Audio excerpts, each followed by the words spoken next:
Eh bien bonjour à tous, ici Alandris. Je vous retrouve aujourd'hui pour une vidéo un petit peu particulière, puisque c'est une vidéo dans laquelle je ne vais pas présenter un build que je joue, mais un build qui est joué donc par un autre joueur.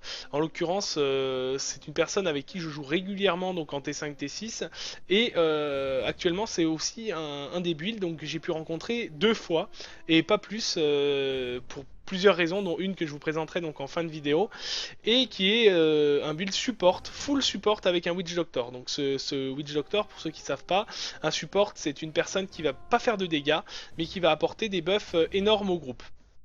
Donc je le savais, donc je connaissais le personnage, donc j'ai été changer mon build dès qu'il est arrivé. Donc qu'est-ce que j'ai fait? J'ai remplacé mon percer le voile par festin de mort et ma moisson d'âme qui me remet de la mana par ma moisson d'âme qui fait du DPS. Donc pourquoi j'ai fait ça? Parce que c'est une personne en fait qui va faire pop un nombre de globes de vie tellement exceptionnel que la map va être recouverte donc de globes de vie. D'où l'intérêt donc de Festin de Mort qui va me buffer énormément, plus que le fait le percer le voile. Donc je vais gagner plus de DPS que le percer de voile, et en plus je vais pas perdre prendre en tout cas le malus de mana que j'ai, qui normalement fait que tous mes sorts coûtent 30% pardon, de mana en plus. Donc vraiment un build qui paraît très positif, et en plus, le cerise sur le gâteau, vu qu'on a des globes de vie partout, on peut difficilement mourir puisqu'on est heal non-stop. Donc, comment son build fonctionne, déjà vous pouvez voir pour les connaisseurs qui connaissent un peu le féticheur, quand il a invoqué ses chiens, il a invoqué ses chiens et ses chiens sont violets. Pourquoi? Parce qu'il utilise la rune qui fait que les chiens, chaque fois qu'un chien meurt, il a 15% de chance de donner un globe de vie en mourant. Donc ça va vous paraître la base, puisqu'à l'époque, ceux qui connaissent le C4 Dog, on avait donc des builds très agressifs où on faisait non-stop péter ses chiens et on se retrouvait avec des bonus énormes. Le C4 Dog ayant un petit peu perdu de sa superbe, lui il va utiliser uniquement l'invocation de chien avec une reduce cooldown énorme qui lui permet non-stop d'invoquer et finalement quand vous invoquez les chiens, ceux qui sont déjà sur le plateau meurent, ce qui fait que forcément il va faire popper des globes de vie. Donc quand vous voyez d'ailleurs mes debuffs, vous voyez le premier bonus qui est le bonus de groupe, ensuite le deuxième bonus qui correspond au bonus de globe de vie, les trois auras donc de mantra du Setina et mes bonus de buff de moisson d'âme.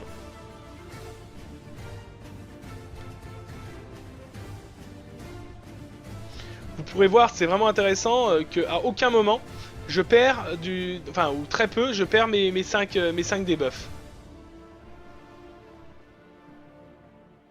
Alors pour beaucoup d'entre vous, quand je vais vous présenter donc le stuff de cette personne, beaucoup vont me dire oui mais voilà c'est du stuff 60, on peut plus le faire, là là là. C'est vrai, c'est du stuff level 60 et actuellement c'est du stuff qui n'est plus accessible dans le jeu. Donc on pourrait se dire que ça sert à rien de présenter un build tel quel. Par contre, en fait, on peut continuer à faire ce build. Par contre, il va être un petit peu plus exigeant en stuff puisque vous allez devoir mettre énormément de reduce cooldown sur votre équipement et jouer avec fin tragique. Ce qui fait que si vous arrivez à 50, 60% de reduce cooldown, déjà 50, je pense que c'est totalement viable. En plus de mettre dans vos passifs les invocations de chiens qui vous permettent d'avoir des chiens supplémentaires, vous pourrez très bien chaîne invoquer vos chiens et vous retrouvez exactement avec le même bonus que lui, un petit peu moins violent à la base, mais l'essentiel c'est pas d'invoquer non-stop des chiens, c'est de faire que toute votre équipe ait le 5 debuff tout le temps, pendant les combats. Vous voyez là je l'ai perdu notamment parce que je suis en dehors du combat, je les rattrape, et dès qu'on va se retrouver avec 2-3 mobs, il va recommencer. Donc intéressant, le groupe est un groupe classique, pour ceux qui jouent en hardcore ou même en softcore, ça commence à être des groupes qui se vulgarisent puisqu'on a un moine tank, un fétijade qui DPS et un support.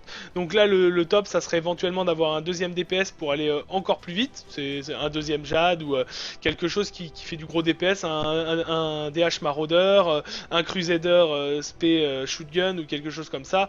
L'efficacité serait identique, on irait même encore un peu plus vite. Jouer à 4 c'est vraiment la clé.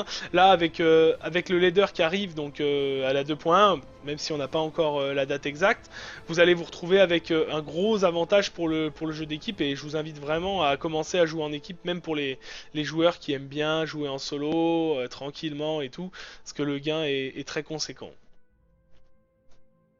Oui, j'ai mes 5 buffs.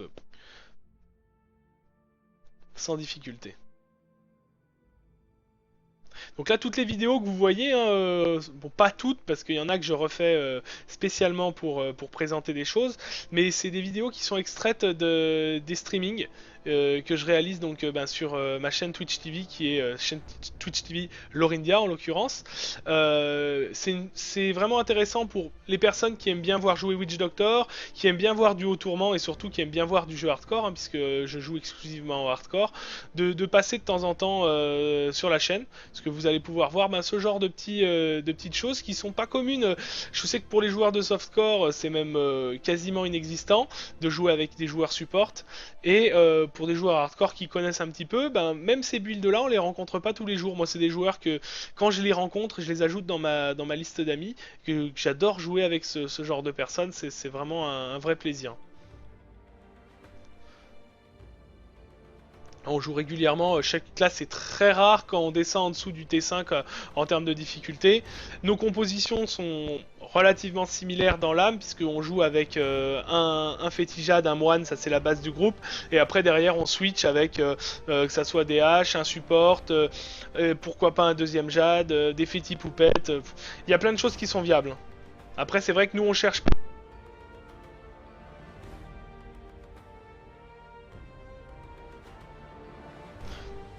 Donc nous c'est vrai qu'on cherche pas mal à aller vite, donc bah, qui dit vitesse, bah, Fétijade c'est vraiment opérationnel pour aller vite, quoi.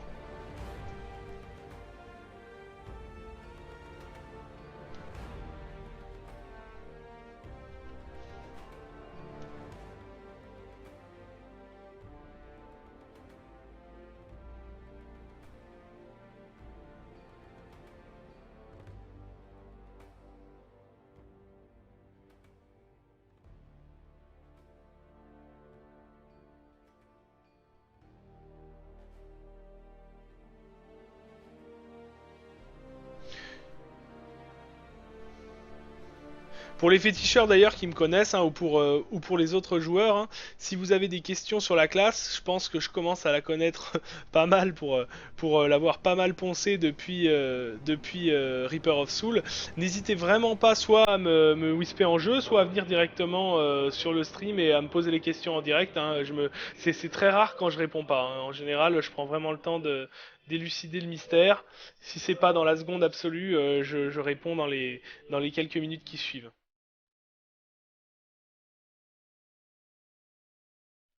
D'ailleurs, beaucoup d'entre vous qui m'ont déjà rejoint, qui regardent régulièrement, qui me posent des questions sur le build JAD, parce que bah, forcément, le build JAD est à la mode, hein, faut pas se leurrer, hein, ça fait plaisir à tout le monde de mettre des 2 milliards en chaîne sur des mobs et de faire les instances en T5, T6 en 15 minutes, 10 minutes.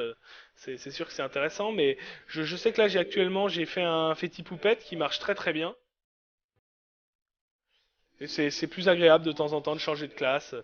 J'ai également un Crusader, une sorcière. J'ai pas joué toutes les classes, mais quelques classes que j'ai plutôt joué de façon avancée. Et même si jamais je connais pas la classe, je joue uniquement, enfin avec beaucoup de joueurs qui jouent ces classes-là et qui pourront vous éclairer sur toutes les questions que vous vous posez.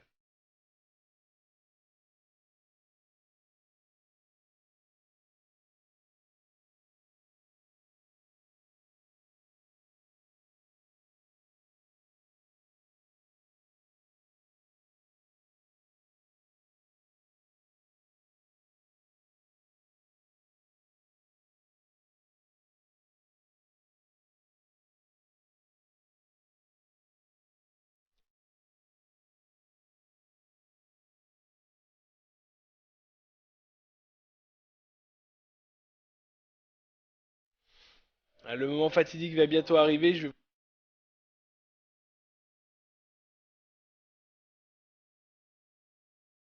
vous présenterai les items donc que cette personne utilise, hein.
Donc le boss de faille, hein, c'est pour moi, c'est le... Enfin, en spéjade, c'est vraiment pas le plus intéressant, justement, c'est là que quand vous avez un poupette dans le groupe, il fait son boulot et il vient vraiment démolir le boss, hein.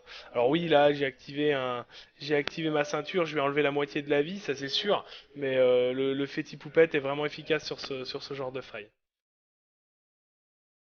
Ah, donc on va rentrer en ville et je vais vous présenter un petit peu ben, les items qu'il utilise. Vous allez pouvoir les voir brièvement. Enfin, j'ai fait un zoom sur les items qui m'intéressaient. Après, les autres, c'est un petit peu moins. Enfin, c'est standard, quoi. Donc, c'est une personne qui est très tanky, hein. Donc, premier item, donc c'est un casque, hein, avec 9 secondes de réduction sur les chiens zombies. Donc, un casque un peu moyen. Par contre, avec une chasse, il a mis de la vie. Il a ses 9 secondes sur ses chiens. Et il demandait pas plus, hein. Donc, build qui a été très utilisé bah, quand il y avait le C4 Dog à l'époque, hein.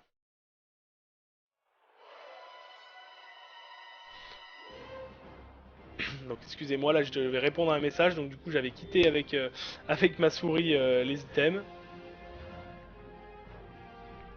Voilà, donc je recommence un petit zoom rapide.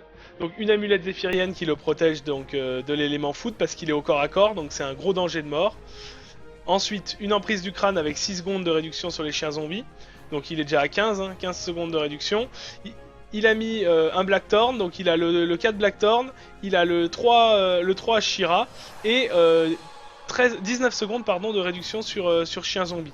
Donc il se retrouve avec 34 secondes de réduction sur chien zombie, plus ses parangons, plus le 7 Ashira. Grosso modo, il a 0 de cooldown et il peut spammer ses chiens zombies sans s'arrêter. Donc c'est des builds un petit peu particuliers hein, qu'on rencontre pas tous les jours. En attendant, bah, j'espère que ça vous donnera des idées de créer quelque chose un peu différent et puis pourquoi pas de faire, de montrer et de créer quelque chose de fun qui change un petit peu de la routine. En attendant, ben, j'espère que ça vous a plu de participer et de regarder surtout cette vidéo. Je vous souhaite une bonne journée à tous et je vous invite ben, soit à vous abonner à ma chaîne YouTube, soit à me rejoindre comme je vous l'ai dit sur mon stream Twitch TV, Lore India. Bonne journée à tous, au revoir.